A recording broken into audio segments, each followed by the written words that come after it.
Hey everyone, Felix from Nintendo Life here, and today we are finally here to review Mario Kart World for the Nintendo Switch 2. This review was written by the wonderful Alana Higgs for NintendoLife.com and has been adapted into this video by me.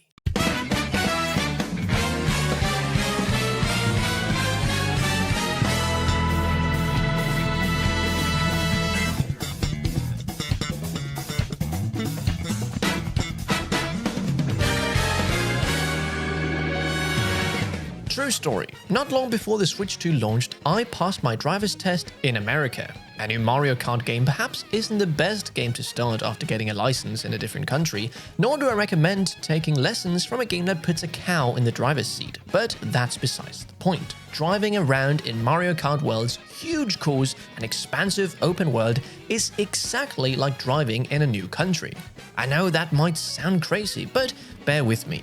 The roads are slightly different, much wider, with more lanes and more cars. You can turn right on red, you can commandeer lorries by driving into the back of them, and even pick up food while moving. I'll let you decide which are real world and Mario Kart rules. What I'm trying to say is that this isn't quite a reinvention of Mario Kart or a completely new innovative racing game. But the freedom, variety, and new modes mean that I haven't smiled this much playing a game competitively with others than, well, Mario Kart 8 Deluxe. Playing Mario Kart World is like putting on a brand new pair of your favorite racing gloves. It controls basically the same, and the Grand Prix and Battle mode play out identically to previous iterations. All the accessibility options from 8 Deluxe are intact, with one new addition in form of auto item throwing, a nice little touch for a bit less button pressing. The big addition here is the increase to 24 players, which ups the stakes tenfold.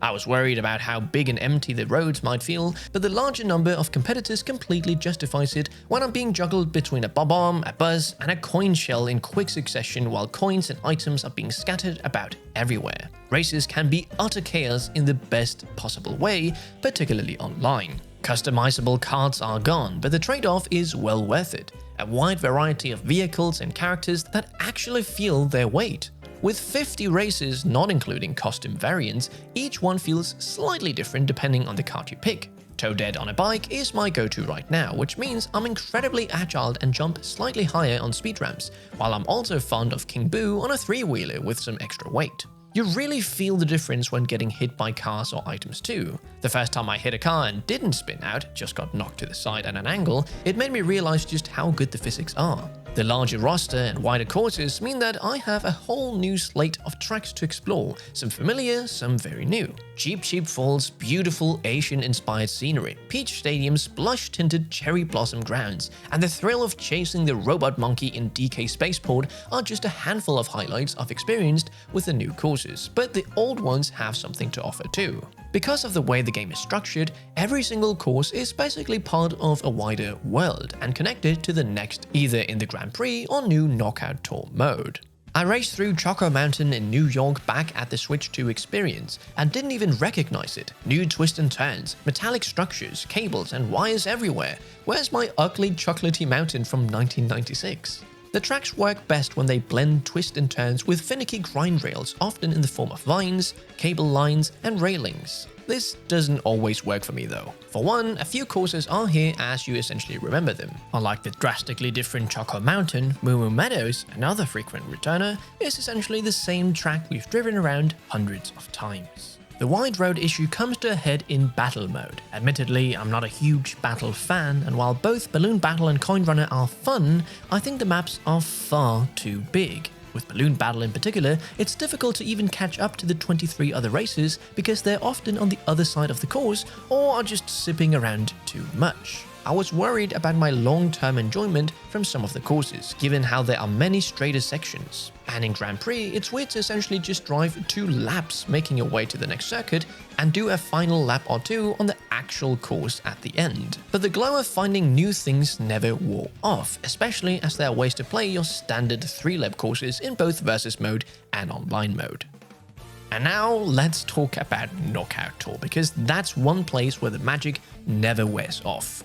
While World is in the game title, Knockout Tour is the knockout feature of Mario Kart World. It's a seamless race from one edge of the map to another, and this is where those more linear course designs actually work. In what is essentially a survival mode, you drive through 6 courses, checkpoints, over a long stretch, and at every checkpoint, the bottom 4 races are eliminated. Knockout Tour is the most I've ever panicked at Mario Kart in a long time. With the right players, you can go from 1st to 20th in a matter of seconds because you're vying for more than just first place, you're racing to survive. In one instance, in Ice Rally, I spent the whole second section of the race in first place, only to be sneaked up on and hit by 2 green shells, one after the other at the start of Cheep Cheep Falls, and fall back 5 places. Stuffing mushrooms like no one's business, I proceeded to cut completely through a winding downhill path, ignoring the roads entirely, and I managed to narrow the gap. It's a real thrill and might just be the best way to play any Mario Kart game ever. I don't think I'll ever get bored, and the AI races can be brutal too.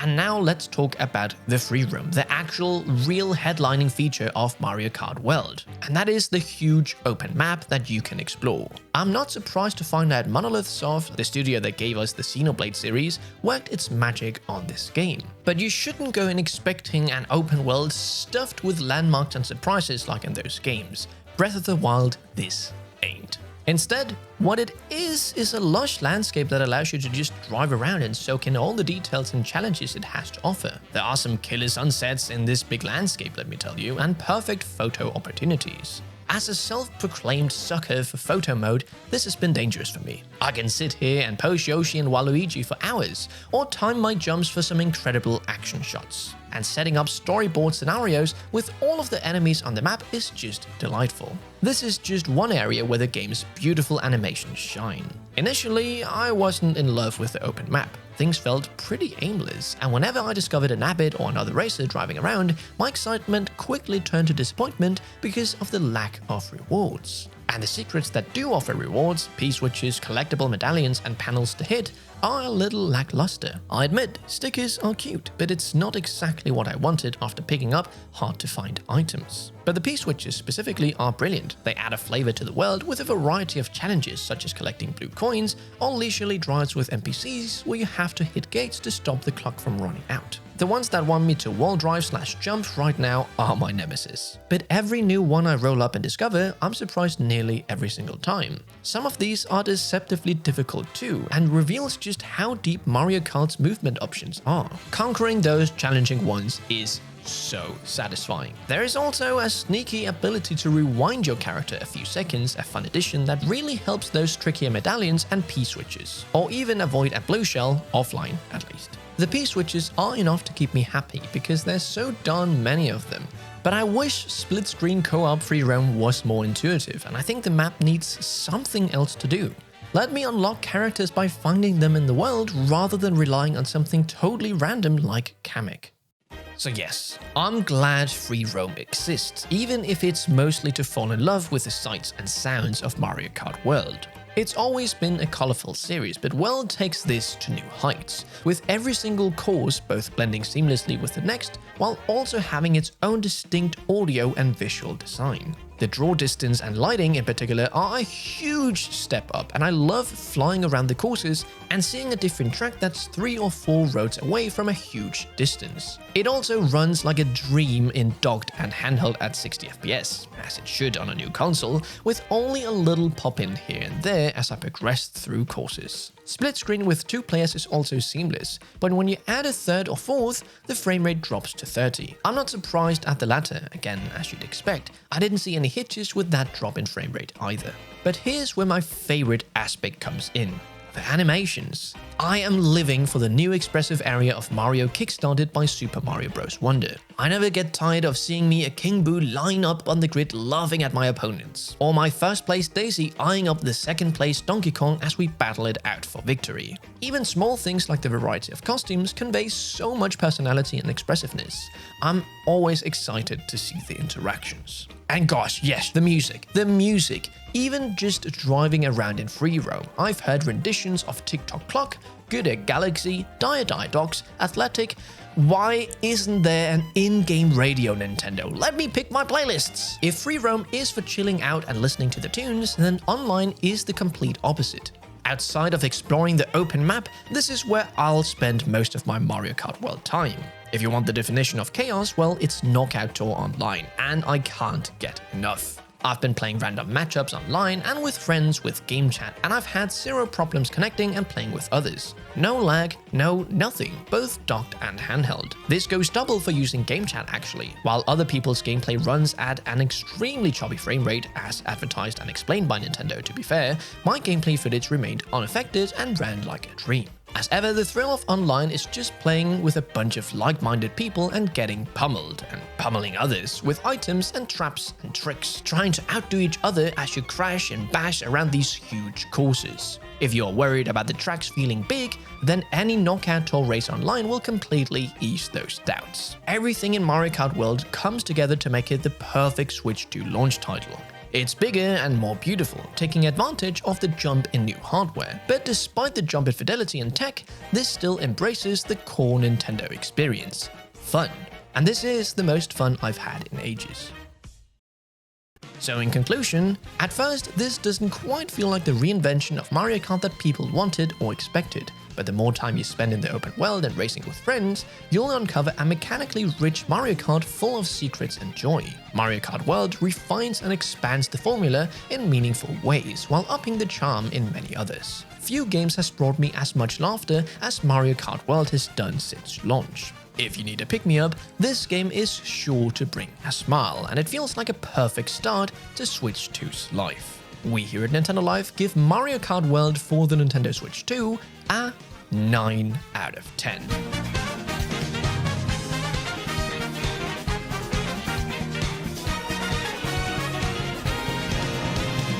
And now with the review done, this is where I'd normally have my personal thoughts, but I had so much to say after playing 30 hours of the game that I have a completely separate video you can check out if you want to hear, well, my thoughts.